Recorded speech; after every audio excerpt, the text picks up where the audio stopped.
Imagine you are at a restaurant with a menu, you choose a dish, and the waiter takes your order to the kitchen. The kitchen prepares your food and the waiter brings it back to you. Here, the waiter is like an API, taking your request and delivering the result. Hey there coding enthusiast, welcome back to IMS Coding. Today we are talking about REST APIs. Don't worry if that sounds confusing. I'll explain it in a simple terms.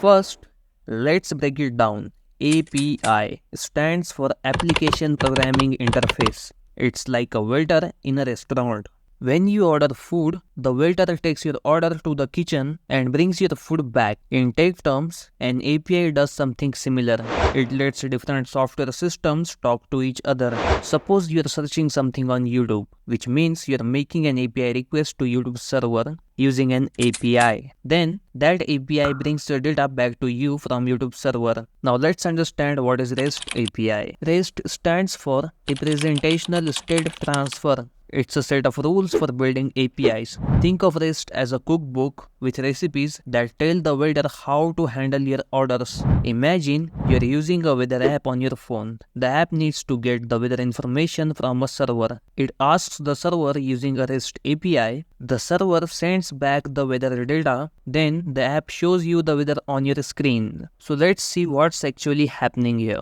The app is making an API request to some endpoint like /getWeatherInfo.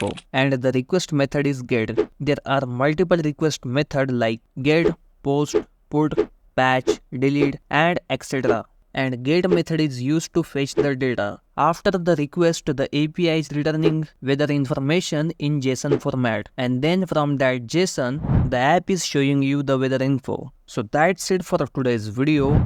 I hope you found this video helpful. Thank you for watching. If you enjoyed this video, like this video, share it with your friends. If you haven't subscribed to my channel, click the subscribe button and also press the bell icon. I'll see you in the next video. Happy coding everyone.